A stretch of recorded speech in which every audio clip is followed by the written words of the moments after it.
All right, the question is coming up again. Did the Detroit Lions make the right decision getting rid of Darius Slay? A lot of people was under the impression they was going to pair Darius Slay with Jeff Okudah. Even Darius Slay thought that was a possibility, reaching out to Okudah and forming a rapport with him during his draft process. But let's talk about it. Hit that subscribe button, bell icon button, share the video. And I love Darius Slay. He's one of my favorite players on the Lions, but I'm not mad that they moved on from Darius Slay. I think it was pretty smart, but I think they messed up because I think when they drafted Tease Tabor, they thought that Tabor was going to overthrow Darius Slay, and they was going to move Darius Slay and let Tabor start at corner. But they've been trying to get rid of Darius Slay for a while. Some people in Detroit say he overrated, and then again, you can't remember another good corner they had before Darius Slay for a long time. Chris Houston wasn't nothing, Dre Bly wasn't nothing, Aaron Berry wasn't nothing, Bill Bentley wasn't nothing, Alex Carter wasn't nothing. I mean, you can go on and on with the sorry corners they had. DJ Hayden, just keep going on and on and on. And at the end of the day, they had turned on Darius Slay, but he been better at his position than Matthew Stafford has. And they don't turn on Stafford, not one bit. But that's another story for another day. But he did the job. He was in a system that was impossible to win in. When you playing zone 90% of the time, what you expect? But hey, at the end of the day, he's 29 years old. You know what I'm saying? And the Lions, basically swapped him out for Jeff Okudah.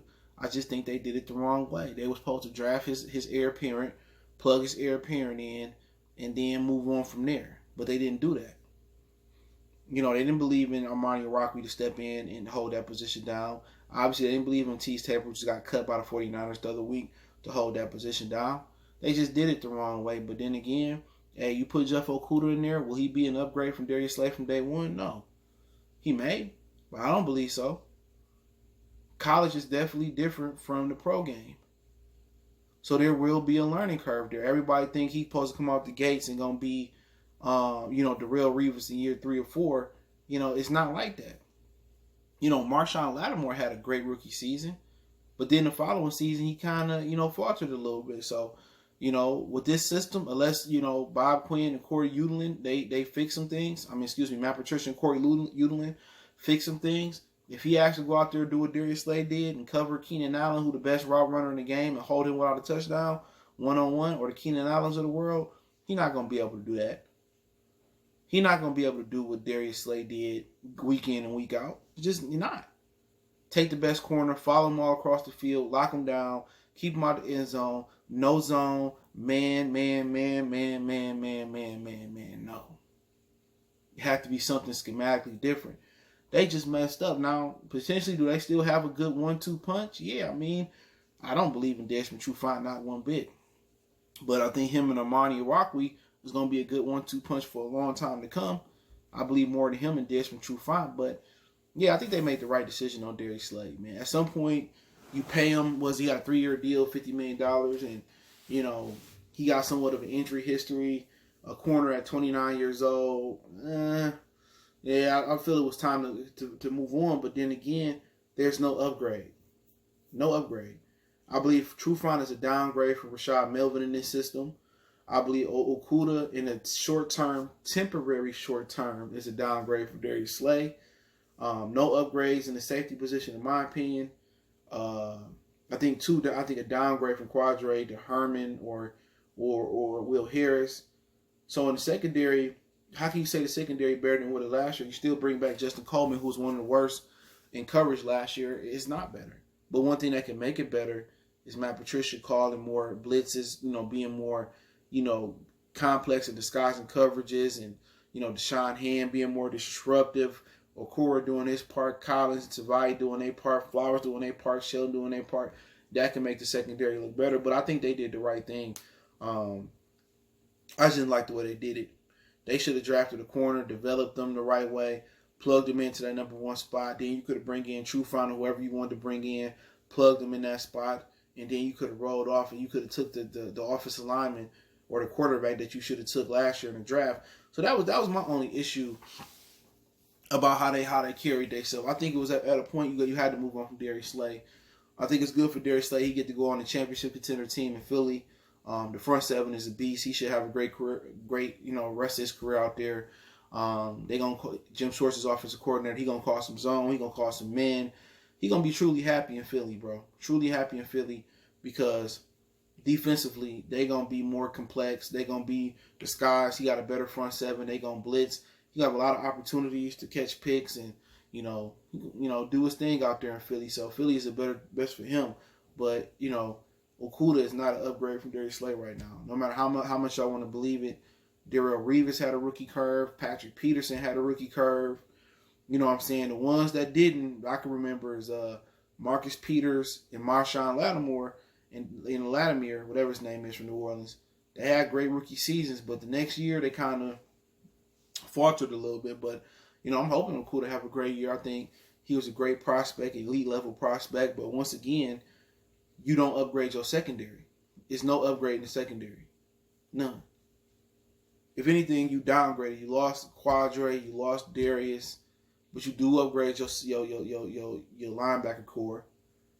You do get Deshaun Hand back if he can stay healthy, and that's an if. If it was a fifth, we all be drunk. You bring in Okoro, you still got Flowers, so really pretty much the one upgrade is going to be from Darius Slay is a better scheme. If they can bring a better scheme to the table, then Okudah might go out there and shine. But I think it was the right thing to do. A lot of people just had this imagination that they was going to pair Darius Slay and Okudah, and we knew they wasn't going to pay Darius Slay. Oh, yeah, we could pair Darius Slay and Okudah. I knew that wasn't going to happen. When they signed Desmond Trufant, you knew what time it was. He was getting out the door because they was linked to Okudah the whole time. And good for him. Then, they got $29 million under the cap still.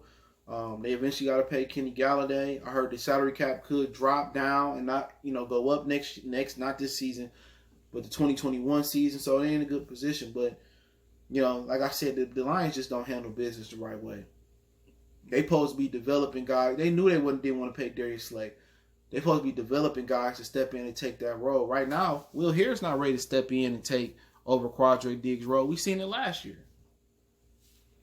They drafted Jelani Tavai in the second round. He should have been starting over Jared Davis. Not at outside, at inside. He did play a bit at inside because Jared Davis got hurt. But he should have been playing on inside the whole. It's a second round pick. So just look at it last year, man. They got nothing from Hockenson. Tavai didn't start in the middle the majority of the career. Majority of his first year. You know what I'm saying? I can't remember who all they drafted last year. Will Harris stepped in at the end. He was atrocious the majority of the season.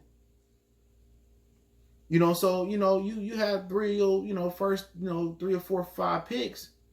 They didn't do nothing. Amari Rockwell, he started down the stretch and looked pretty good. But, like I said before, man, you can't be drafting these dudes high and they not going to start. Even with Ragnar, he started at guard. Why not start him at center the whole time? Even though he's a beast now. So, same thing with Tease Tabor. They drafted him. He couldn't, just bad scouting, bad drafting. Tease Tabor was supposed to take over for Darius Slay. We all know that. It didn't work out.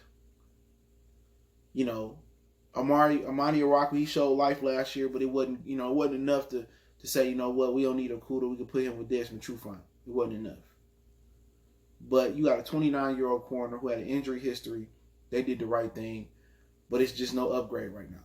Only way this becomes an upgrade if they call a better defense. That's it. A more aggressive defense, a more complex defense, a defense that has more disguises. That's when it becomes an upgrade. But hey, it is what it is.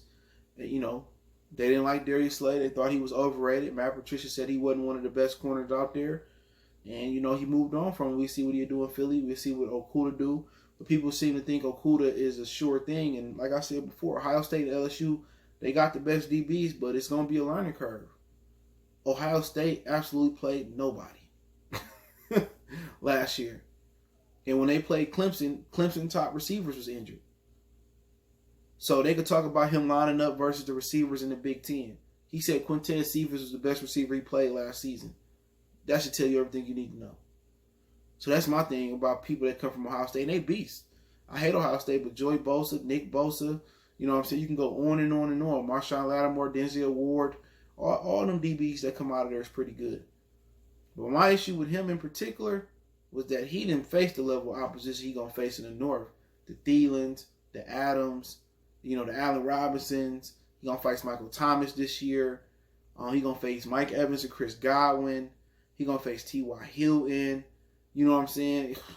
He ain't seen none of that in Ohio State. Y'all been talking about how good somebody is, or how impressive he is, and he did it. Man, who the fuck did he line up against last year at Ohio State? Who? Michigan has some talented receivers, but the quarterback wasn't nothing.